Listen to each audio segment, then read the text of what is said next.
Bien, hubo un pequeño error en la transmisión, pero ya he dicho varias cosas, porque lastimosamente no se estuvo grabando, no estuvo en vivo, pero ya lo dije, ya se dijo el domingo pasado, lo que yo estaba haciendo era un recuento. Voy a continuar a partir de este momento. Hablamos del despertar y para ello tomamos Segunda de Crónicas capítulo 21 y capítulo 36, donde hubo un despertar de dos formas distintas. En una Dios despertó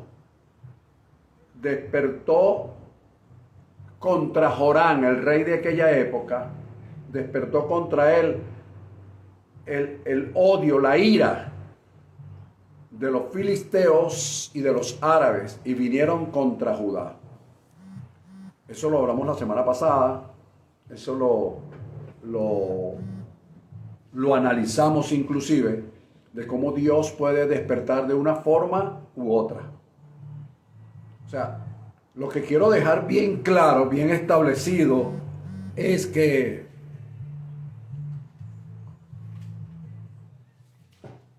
lo que quiero dejar bien claro es que Dios está presente en todo el acontecer diario del mundial. O sea que Dios está presente, lo creamos o no lo creamos, lo veamos o no lo veamos, Dios está presente. Entonces, Segunda de Crónicas capítulo 21, versículo 16, Dios despertó la ira contra Jorán, el rey de aquella época. Segunda de Crónicas 36, versículo 22 al 23, Dios despierta espiritualmente a un hombre llamado Ciro, que era el rey de la época, para que hiciera tres cosas principales, para que hiciera muchísimas, pero tres cosas básicas. Número uno, pregonar la palabra que Dios le había dicho. Número dos, instar al pueblo a que obedecieran esa palabra. Y número tres, restaurar la casa de Dios. A una persona, ojo con lo que voy a decir, a una persona que no tenía nada que ver con los judíos, es decir, no era judío, no era evangélico, no era testigo de Jehová, no era pentecostal, no era nada de eso. Era simple y llanamente un rey que Dios utilizó en su momento para tres cosas básicas: pregonar su palabra. Dos, instar al pueblo para que obedeciera la palabra que él estaba pregonando. Y tres, restaurar la casa de Dios. Escúchame, restaurar la casa de Dios a alguien que no conocía a Dios. Esto es para aquellos que piensan que no, el altar es sagrado, el altar, aleluya, cuidado con esto, cuidado con lo otro. Cuando Dios utiliza a quien Él quiere y despierta el espíritu de quien Él quiere. Por otro lado, hablamos de Ageo capítulo 1, versículo 14, donde Dios despierta el espíritu en tres formas distinta. Una, desde el punto de vista, despertó el espíritu de Zorobabel, que era gobernador de Judá. Despertó el espíritu de Josué, que era sumo sacerdote, y despertó el espíritu del pueblo. Esto significa que Dios despertó en tres áreas distintas: en el área política, en el área religiosa y en el área social, cívico-social. Esto tiene muchas cosas muchas aristas, y podemos durar días hablando de esto desde el punto de vista de lo que Dios puede hacer en todos los ámbitos políticos, sociales, económicos, artísticos, religiosos, lo que Él puede hacer. En esa oportunidad, tres básicos: política, religiosa y social. Dios despertó el espíritu. Bueno, de alguna manera dije que un despertar simultáneo para ese entonces. Bueno, pero quedamos en el capítulo 5 del libro de Efesios, versículos 13 y 14. En ese libro, el libro de Efesios, establece lo siguiente. Pablo, escribiendo, dice: todas las cosas, cuando son puestas en evidencia por la luz, entre paréntesis, revelación, son hechas manifiestas, porque la luz, es decir, la revelación, es lo que manifiesta todo. Es decir, sin revelación, lo que hay es religión. Anótelo ahí, póngale José Silva, con toda responsabilidad. Sin revelación, lo que hay es religión. ¿Por qué lo dice, pastor? Porque mira, ahí lo está diciendo Pablo. O sea, nada de lo que yo te diga está fuera de contexto. Lo está diciendo Pablo. Pablo dice que la luz, es decir, la revelación, es lo que manifiesta todo. Sin revelación, nada se manifiesta. Tiene que haber revelación. Tiene que haberla. Por tanto, dice el apóstol, despiértate tú que duermes y levántate de los muertos y te alumbrará Cristo. Dije en esa oportunidad, y con eso cerré el tema del domingo pasado, creo en el despertar espiritual y profético de Dios que ha de manifestar a través de la revelación de su palabra y el efecto que ésta hará en todos los ámbitos. Lo voy a repetir. Creo en el despertar espiritual y profético que Dios ha de manifestar a través de la revelación de su palabra y el efecto que esto hará en todos los ámbitos. Creo que en Venezuela habrá un despertar a través de la revelación de la palabra, no a través de la religión. Porque la religión apoya algo hoy y lo desecha mañana. La revelación trae la manifestación de todo. Lo que dice hoy lo mantiene mañana. La revelación no se basa en opiniones, sino en posiciones. Espero que estés anotando lo que te estoy diciendo. Para que veas en un futuro todo lo que te estoy diciendo y no hagas como una conversación que tuve con una persona hace unos días y no lo voy a decir. Bien, en el versículo, vamos a continuar entonces con esta historia para extraer de allí lo que Dios quiere darnos en este tiempo. Versículo 16 de ese capítulo 28 del libro de Génesis, la parte B, dice la Escritura, que al despertar de su sueño, el señor Jacob dijo lo siguiente: ciertamente el Señor está en este lugar y yo no lo sabía. Ciertamente el Señor está en este lugar y yo no lo sabía. Yo quiero recordarte que Jacob representó o representaba para aquel entonces la tercera generación de la era patriarcal, es decir, la era abrahámica, la era de la promesa. Él representaba la tercera generación.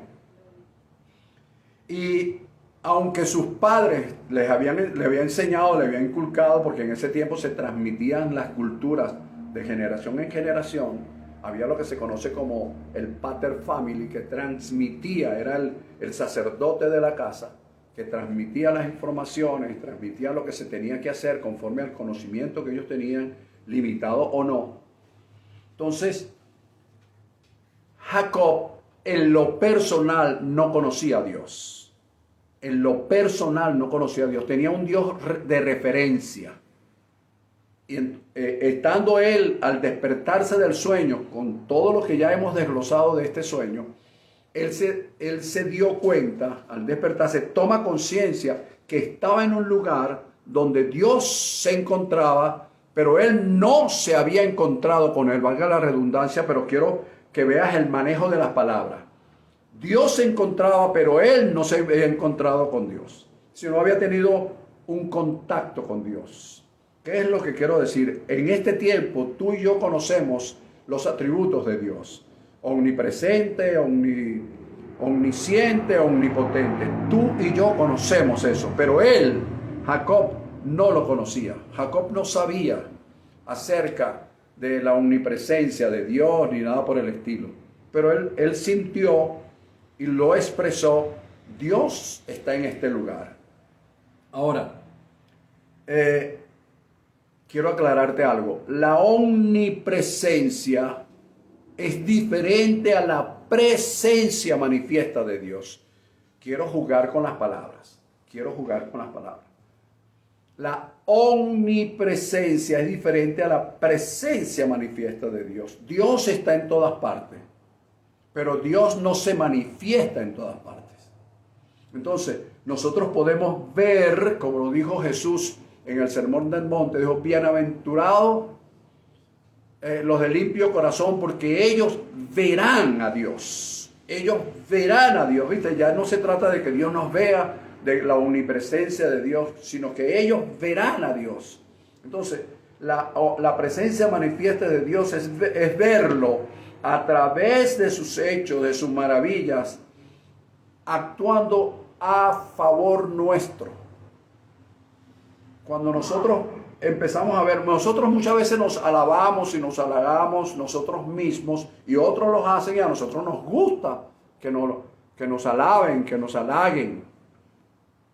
Pero en ese contexto, muchas veces ponemos a un Dios al lado, y nos tomamos nosotros esa gloria, sabiendo que es Dios quien está actuando directamente a través de nosotros, cuando nosotros hemos, de alguna manera,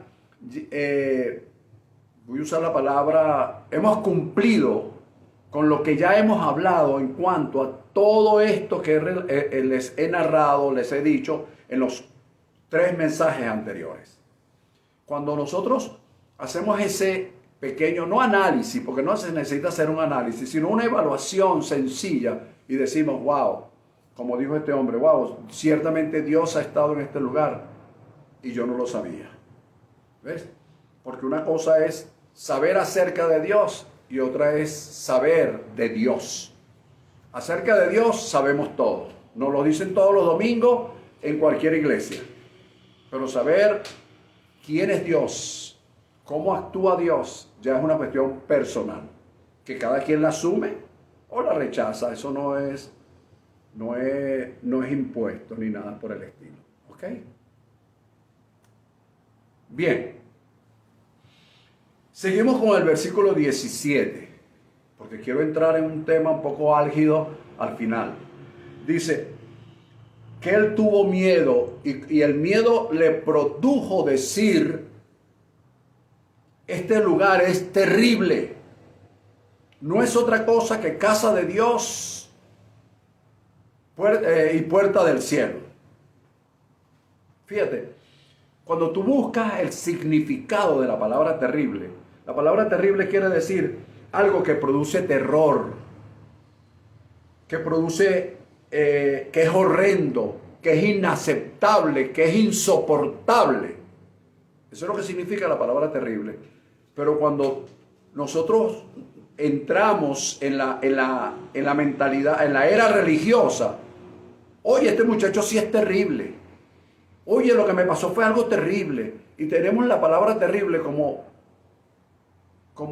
está en nuestro hablar diario, y desconocemos la etimología de la palabra. La palabra terrible entonces es que produce horror, miedo, tenebroso, insoportable, inaceptable. La pregunta que me hago es: ¿cómo puede producir terror, miedo, inaceptación lo que es casa de Dios y puerta del cielo? Cuando todas las religiones se quieren ir entonces para esa casa terrible, para ese lugar terrible. Todas las religiones quieren irse a ese lugar terrible. Pero bueno, si ese lugar terrible es terror. ¿Viste? Cuando desconocemos la etimología de una palabra. Él dijo, esto es casa de Dios y puerta del cielo, pero sin embargo le produjo miedo, le produjo terror, inaceptable, insoportable. ¿Por qué? Porque él no conoce o no conocía en su tiempo lo que tú y yo conocemos hoy. Entonces cuando vayas a decir la palabra terrible ahora de aquí en adelante, desde el punto de vista religioso, porque eso está en el argot religioso de pastores hacia abajo, ten en cuenta entonces de que estás hablando de algo que produce terror. No es casa de Dios y puerta del cielo.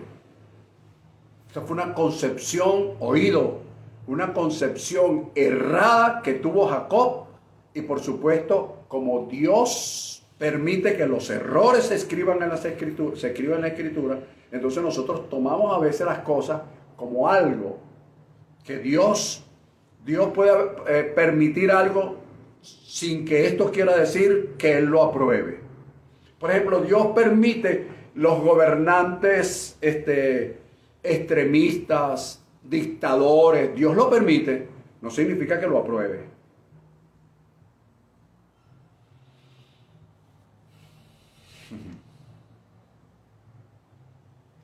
Dios permite que hayan pastores y apóstoles corruptos, no quiere decir que lo apruebe.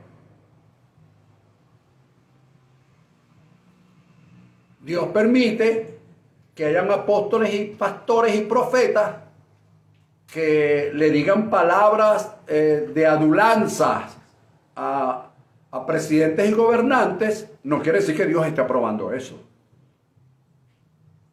Dios permite que se hagan cultos de oración y de intercesión en distintos lugares, no quiere decir que Dios lo esté aprobando. Si quieres lo anotas. Dios va a producir un despertar. Eso sí lo puedes anotar con toda seguridad. Dios va a producir un despertar. Y ese despertar va a ser permitido y aprobado por Dios.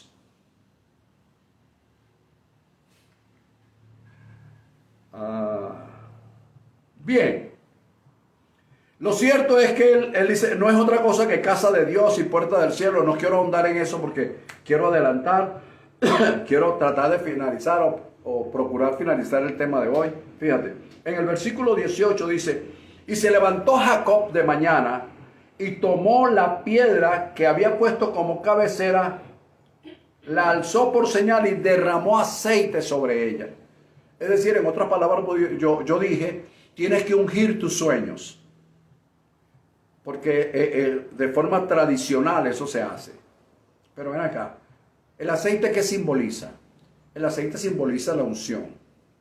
La cabecera, ¿qué significa? ¿Qué simboliza? Autoridad. ¿De qué acababa de tener este señor? Un sueño. Entonces, ¿qué simboliza la piedra? Revelación de quiénes somos en Cristo. Entonces, ¿qué estaba haciendo él? Él estaba como respaldando, ratificando la unción, el amalgamamiento de la palabra que había recibido a través del sueño, con la autoridad que esa revelación de aquí en adelante le iba a dar. Entonces quiero que anotes lo siguiente. Fíjate, sin revelación, nosotros tomamos la revelación, que esa revelación me da autoridad.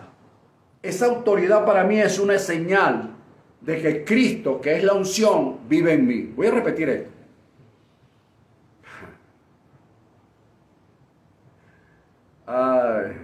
Por eso es que la palabra de gracia y la palabra de revelación es para personas entendidas. Entonces, fíjate, tomamos la revelación que me da autoridad. La autoridad es una señal de que Cristo está en mí. Cristo, unción.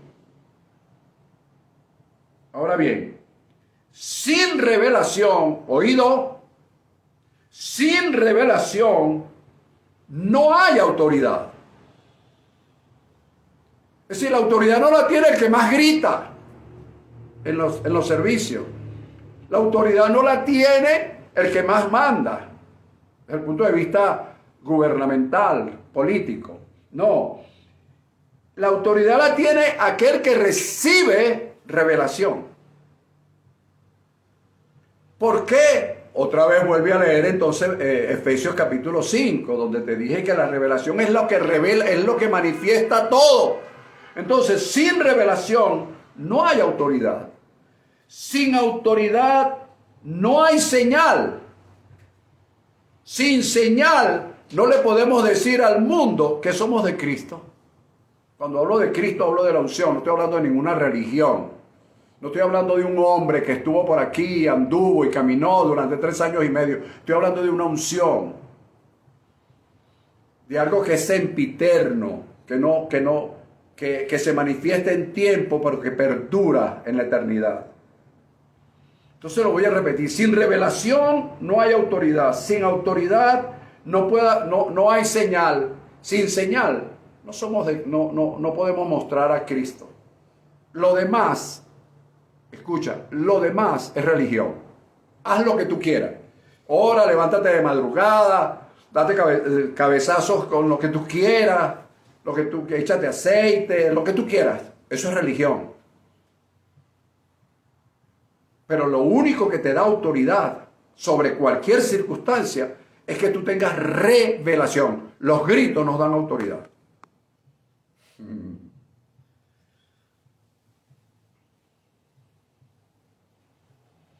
Bien. Luego dice el siguiente versículo que Jacob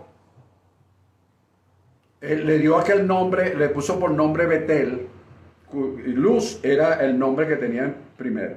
Entonces, esta es la secuencia de lo que venimos hablando en este tema de hoy. Quiero que anotes, porque esto es irrepetible a menos que vuelvas a ver el video. Fíjate, la secuencia es la siguiente. El despertar el despertar espiritual que Dios ha de producir pronto, o que ha de manifestar, porque ya lo produjo en eternidad. El despertar genera revelación. La revelación genera autoridad espiritual, que le falta a muchísimas personas.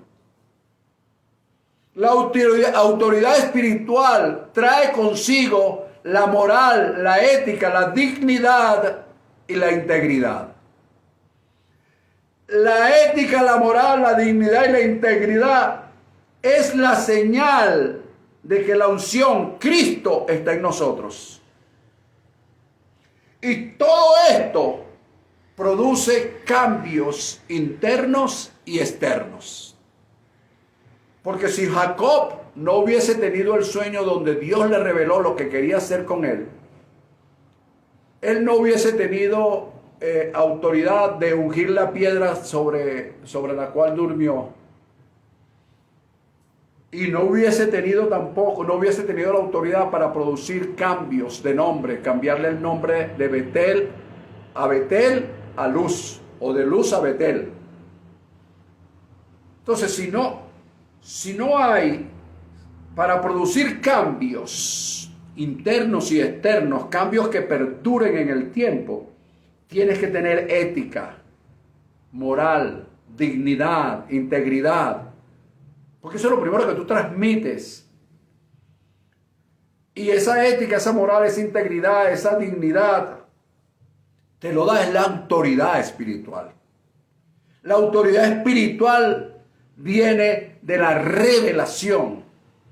Y la revelación viene cuando tú te despiertas, cuando tú tomas conciencia de quién eres, qué tienes, dónde estás y hacia dónde vas. Si no hay despertar, no hay revelación. Así que los que de alguna manera estamos, me tengo que incluir, recibiendo revelación de la palabra de Dios en este tiempo, para poder anunciar y aclarar lo que estamos recibiendo, esa revelación es señal de que Dios nos está despertando, y nos está despertando para algo.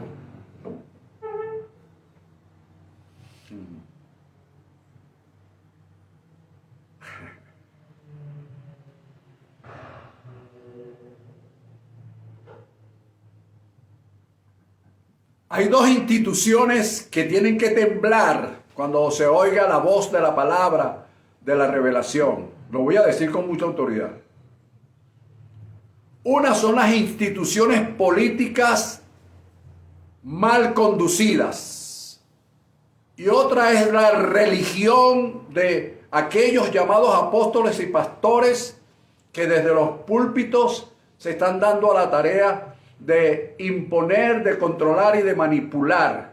Es decir, son unos dictadores. Alguien los llamó en una oportunidad los verdugos de las iglesias. Entonces, ambas instituciones, tanto políticas como religiosas, tienen que temblar cuando el despertar produzca revelación.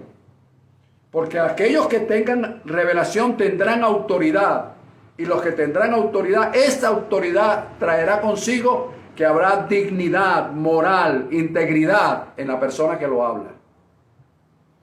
Y por supuesto, estamos viendo a nivel mundial que eso no está ni en las religiones ni en las instituciones gubernamentales, mundialmente hablando. Por eso es que la gente está esperando un Mesías. Está esperando siempre que el Mesías regrese. Entonces cuando ven una figura política, una figura social o una figura religiosa haciendo cosas y diciendo cosas, moviéndole las emociones a la gente, ese se convierte en el Mesías del entonces. Pero ahí no hay revelación, ahí hay religión.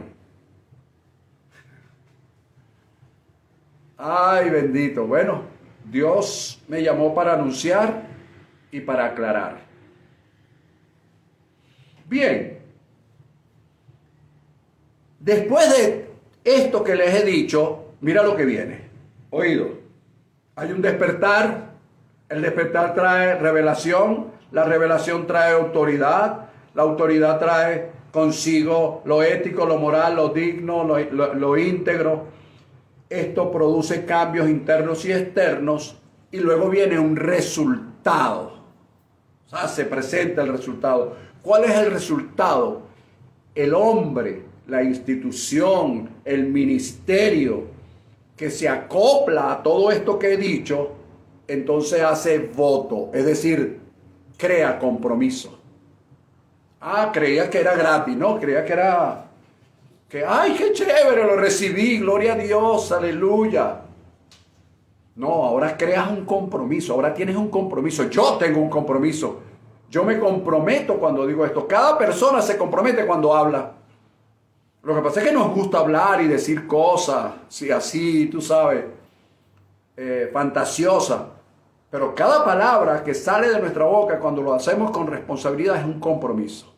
Entonces, aquí el señor Jacob, con todo lo que hemos visto, crea un compromiso. Y mira el compromiso que crea. Y aquí, con esto cierro este tema.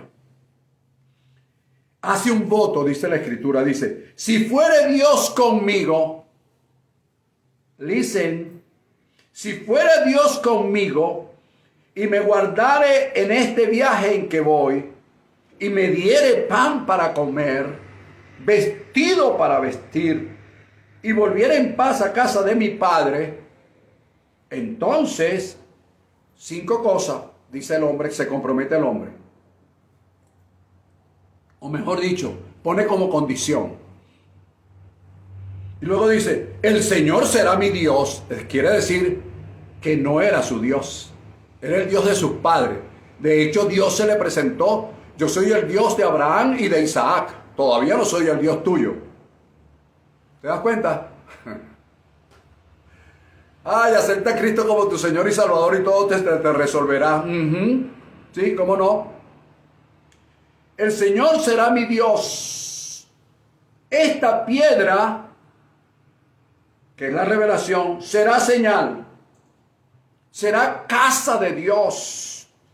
Y de todo lo que me dieres, aquí está lo álgido, el diezmo apartaré para ti. Ahora, aquí es donde quiero hacer todo esto. Voy a a reciclar un poco. ¿Dios ha estado con nosotros? Respuesta, sí. ¿Nos ha guardado a donde quiera que vamos? Si estás hoy oyéndome y si estás hoy aquí en esta casa, por supuesto que Dios te ha guardado. Has ido, has hecho, deshecho y has vuelto. ¿El Dios te ha dado pan para comer o no has comido durante todos los años de tu vida? Claro que sí. ¿Te ha dado vestido para vestir? Sí. ¿Y Dios ha hecho o ha puesto paz en tu casa, en tu hogar, en tu familia o en ti mismo? Respuesta, sí. Es decir, no puedes negar, por mucho que no seas ni religioso, ni evangélico, ni pentecostal, ni nada por el estilo. No estoy hablando de religiones, estoy hablando de la persona como tal. Dios está contigo. Dios te ha guardado en todos tus viajes. Dios te ha dado pan para comer, vestido para vestir. Te ha dado paz interior, paz y armonía en tu hogar, en tu familia, en tu trabajo, en tu área, en tu economía. Dios te ha dado paz, que no es otra cosa que prosperidad. Entonces, a todas estas condiciones tienes que ponerle al lado: sí, sí, sí, amén, así es verdad, lo recibo, lo creo, tiene razón. Ahora viene lo otro. Muy a pesar del sí, te pregunto, ¿el Señor es tu Dios? Si tu respuesta es sí, seguimos adelante. El Señor te ha dado revelación y tú has sido como una señal. Tú eres la casa de Dios, es decir, el templo y morada del Espíritu de Dios. Si tu respuesta es sí, continúo. Entonces, si la respuesta es sí, tu compromiso es que de todo lo que Dios te dé, tienes que apartar algo para Él. Así de sencillo. Tiene que haber una prioridad vigente. Ahora, aquí usa la palabra diezmo. Y yo quiero decir 5 cosas con respecto al diezmo antes de darte los textos bíblicos en los cuales me baso para decirte eso. Escúchame. Quiero que prestes atención a esto, porque esto es un tema álgido. Por las redes tú ves apóstoles hablando de que si el diezmo es de la teólogos, Dios mío, son unos bárbaros que te hablan de teología y tú te quedas con la boca abierta. Magíster en teología, PhD en teología, doctor en no sé qué. Y bueno, está bien. Pero vamos sencillamente a hablar de lo que dice la Escritura. No de lo que se te ocurrió o lo que se le ocurrió al catedrático de teología. Vamos a lo que dice la Escritura. Fíjate, 5 cositas facilitas. José Silva. 5 cosas José Silva. 1. Según el libro de Génesis, capítulo 14, versículo 20, y el capítulo 28, versículo 22, el libro de Génesis, el diezmo, es decir, el apartar algo para Dios, originalmente fue espontáneo y voluntario. 1. Espontáneo y voluntario. ¿Dónde se basa usted, pastor, en decir eso? Bueno, sencillo. Un hombre llamado Melquisedec, que era rey de Salem y sacerdote del Dios Altísimo, que en el regreso de una guerra, una batalla que tuvo Abraham, se le presentó, escúchame, y como rey, oído, como rey, ofreció un banquete real. No como los gobernantes aquí, que comen ellos como reyes y le dan basura al pueblo. que se sientan y comen tremendos banquetes, pero para el pueblo basura. Y después hablan de que el pueblo, aleluya. No me refiero a eso. Apareció un hombre, Melquisedec, que posteriormente fue prototipo de Jesús o de Jesucristo, y dio el banquete real, que consistía, oído, en pan y vino. Ese era el banquete real de aquella época. Y este rey se le presentó a Abraham y le dio pan, le dio vino y lo bendijo diciendo. Le dio pan, le dio vino y lo bendijo diciendo. Entonces, dice la Escritura que Abraham agarró espontáneamente. El rey no se lo pidió. Fue algo espontáneo. Sacó el diezmo de todo y se lo entregó a Melquisedec. ¿Qué iba a hacer Melquisedec con eso? Era su problema. No era problema del dador. El problema de cómo distribuir lo que Dios te da es tuyo. El administrador eres tú. No es problema del dador. Es asunto personal, administrativo del que recibe, el receptor. ¿Qué vas a hacer? Es tu problema. Abraham no le dijo, te voy a dar esto para que hagas esto, allá construyas el templo, te compres un carro. No le dijo eso, ese es tu problema. Yo cumplo con dar espontáneamente. Señores predicadores, señores ministros, aquellos que se la pasan discutiendo que si no, que si esto es de la ley, que si esto es de... Por favor, sean un poco más sensatos, sean serios en lo que enseñan. Esto es originalmente espontáneo. Y según el capítulo 28, versículo 22, que lo acabamos de leer, fue voluntario. Tenemos las dos primeras características. Primero, espontáneo. Segundo, voluntario. Nadie se lo pidió, nadie le dijo, dalo, nadie. Ahora viene la tercera característica. ¿Cuál fue, pastor? Bueno, Dios, cuando en la época de Mosaica, habla con Moisés y le dice, mira Moisés, aquí hay, como todos sabemos, 14 tribus. La gente habla de 12, pero hay 14. Está la de Efraín y está la de Manasés. Pero está la tribu de Leví, ¿vale? Tengo un problema con la tribu de Leví. ¿Sabes cuál es? Que ellos no tienen heredad, ¿vale? No van a recibir herencia. Por lo tanto, yo voy a agarrar el diezmo que es espontáneo y voluntario y lo voy a incluir dentro de la ley para con ello proteger a los que ministran en el altar. ¿Ves? Tomó lo que en original era espontáneo y voluntario y lo introdujo. No lo creó en ese momento. Además, Dios no lo creó. Lo creó fue Abraham. Cuando Abraham recibe la bendición, recibe el pan y el vino, dice, wow, ¿qué es esto? Entonces él introduce el diezmo dentro de la ley con la finalidad de proteger la manutención de una tribu que no tenía bienes a su alrededor. ¿Ok?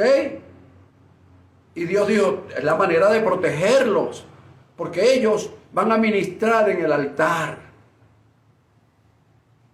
Entonces la gente dice, no, que el diezmo es de la ley, o que las ofrendas son de la ley. No, amigo, instrúyase, no con teología ni con filosofía, con la Biblia. Ahora fíjate, otra característica, la número 4. Jesús habló de eso, que la gente dice, no, Jesús no habló de eso, sí habló. Jesús hablándole a los fariseos, les dijo, ustedes diezman la menta y diezman las legumbres y diezman por todos lados. Pero se les olvida cuidar a sus padres. ¿Ves? Bien puedes hacer una cosa sin dejar de hacer la otra.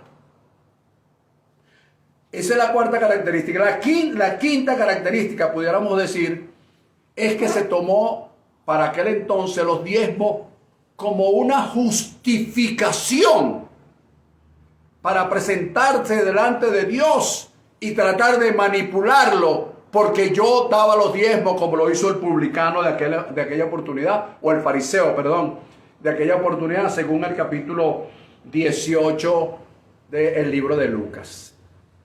¿Lo ves? Entonces en aquella época se veía que se trataba de manipular a Dios a través de lo que dabas, como hoy en día. ¿Ves? ¿Ves? Se trata de manipular a Dios con lo que da. No, da para que tu hijo se salve. No, pero si ya Jesús derramó la sangre para que se salvara. Da para que tu hijo se sane. No, pero si ya Jesús, su cuerpo fue hecho una llaga para que todo aquel que crea en eso reciba sanidad. O sea, ¿de qué me hablas? Es decir, tratando de con dádivas engañosas manipular la mano de Dios. Bueno, porque es un tema álgido. Yo pudiera estar aquí hablándole de esto. No, que en aquel tiempo era legumbre, sí, pero en aquel tiempo la economía era agropecuaria. La economía era agropecuaria. ¿Ok? Entonces tú puedes convertir la agricultura en dinero. Tú puedes convertir la ganadería en dinero. El petróleo se convierte en dinero. O vas a diezmar el petróleo. ¿Lo ves? Yo estoy hablando de esto porque es lo que tocó. No porque fuera un tema de que yo quiero hablar catedráticamente de esto. No, yo lo que quiero es que esto originalmente fue espontáneo y voluntario. Se introdujo en la ley, no lo formó la ley. Se introdujo. Señores, teólogos, se introdujo.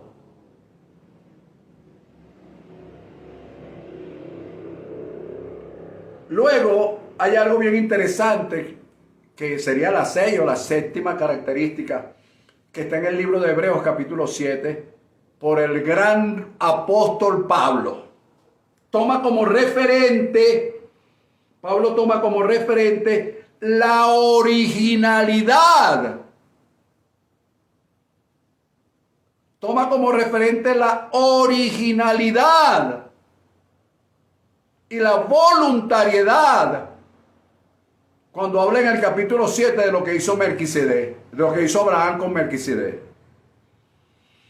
Hay otra característica. Esta se la dedico con mucho cariño a los teólogos. ¿Cuál es? El diezmo tergiversado, la ofrenda tergiversada practicada hoy según la interpretación del pastor o del apóstol, conforme yo lo interpreté, hermano. Yo lo interpreté así y así lo enseñé y punto. Sin importar si eso tiene el fundamento escritural de espontaneidad y originalidad. No te pudiera dar una cátedra de esto, hermano, pero no está en mí hacerlo, porque a través de este medio es bastante difícil hacerlo. Pero si quieres saber más, ahí está mi número, me puedes llamar para aclarar, no para debatir ni para discutir, porque yo no debato ni discuto, yo expongo. ¿Ok? Ahora fíjate, te doy varios textos bíblicos para que los anotes y confirmes si lo que te estoy diciendo lo inventé o es porque está en las Escrituras. En primer lugar, primero, Lucas 10, versículo 7.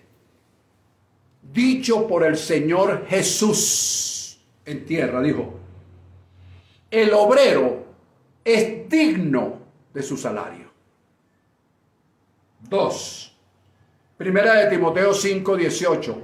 El gran apóstol Pablo lo confirma diciendo: la escritura establece: no pondrás bozal al buey que trilla, y digno es el obrero de su salario. ¿Lo ves? No es una limosna, es su salario, es su trabajo. Tercero, 1 Corintios 9:14. Así también ordenó el Señor. Mira lo que escribieron los apóstoles, el libro de los Hechos, Lucas. Así también ordenó el Señor a los que anuncian el Evangelio que vivan del Evangelio. Que la gente lo agarró y lo tergiversó y manipuló y controló. Bueno, tranquilo, anota todo lo que te estoy diciendo, pero no dejes de anotar lo que te voy a decir. ¿Ves? No te retires. Ahora en Génesis 14, versículos 18, 19 y 20, que ya lo hablamos. Cuando Melquisedec se presentó ante Abraham, se lo encontró en el camino, o le salió al camino, le dio el alimento real, el banquete real. Primero le dio pan, que simbólicamente representa la palabra.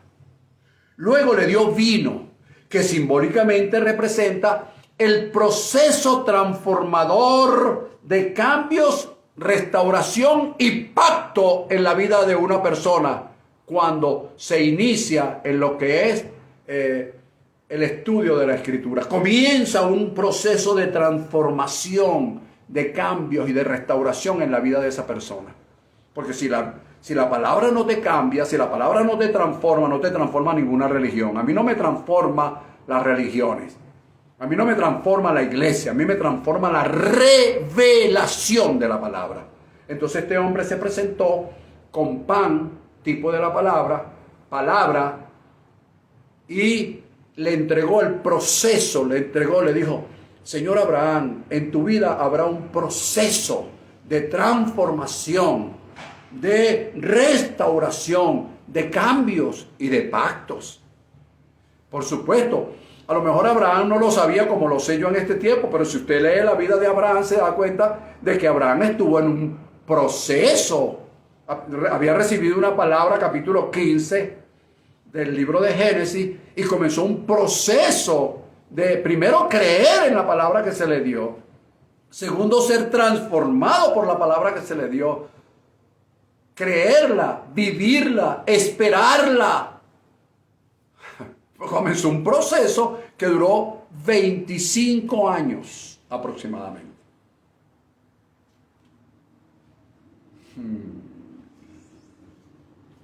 Y le dio lo tercero, lo bendijo diciendo. ¿Ves? Pan. Le entregó la palabra. Le dijo: amigo mío, vas a tener un proceso de transformación, de cambio y de restauración y de pacto en tu vida. Pero yo en este momento te bendigo diciendo. Y le dijo: bendito sea Abraham del Dios Altísimo. Y lo bendijo. Entonces yo quiero preguntarte a ti: estas tres cosas que te he enumerado están presentes y manifiestas en un ministro para ti. Porque si están presentes en un ministro para ti, entonces tú decides si das o no das. Ese es tu problema. ¿Lo ves ahora? ¿Ves? Es una acción unilateral. Ahora le agrego esa palabra: espontánea y voluntaria. Es tu problema. ¿Ves? Tú eres el que decides.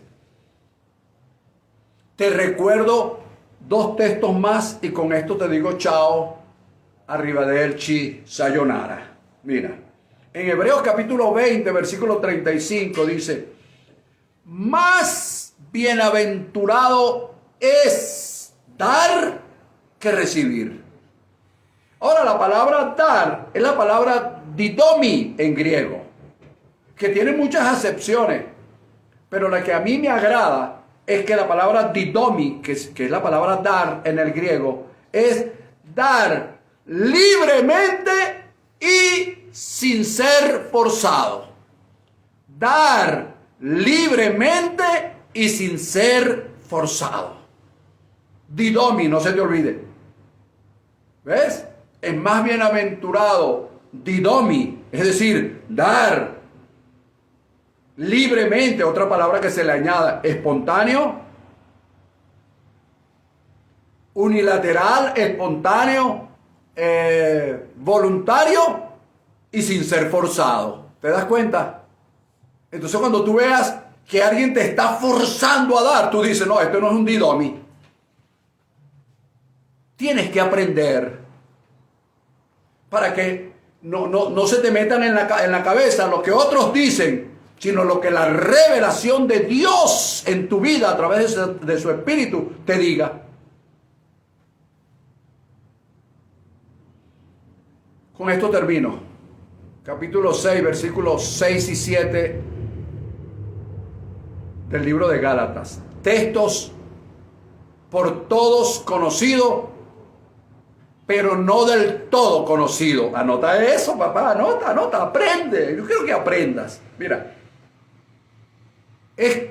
son textos conocidos por todos, pero no del todo conocidos. Gálatas capítulo 6. ¿Quién no sabe de este texto? El que es enseñado, dice el apóstol Pablo, el gran apóstol Pablo, el que es enseñado en la palabra, haga partícipe de toda cosa buena al que lo instruye. Esto corrobora lo que pasó con el Señor Abraham y con Melquisedec. Le dio pan, tipo de la palabra, le dio vino, tipo de transformación, y lo bendijo. Entonces, haga partícipe de toda cosa buena al que lo instruye. Y luego Pablo dice, chicos, no nos engañemos.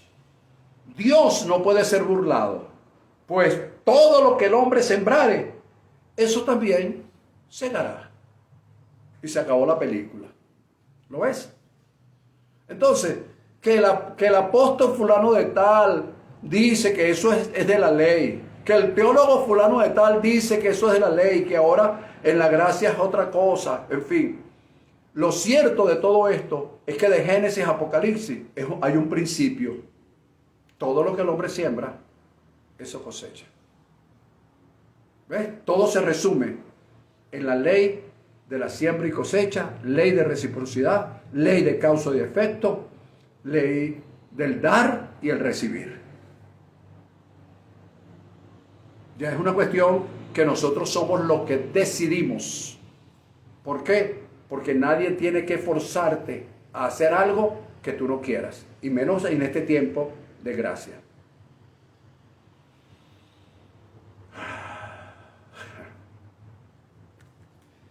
Bien, los declaro muy bendecidos bajo cobertura divina, que la gracia y el favor de nuestro Dios esté siempre en la vida de todos ustedes.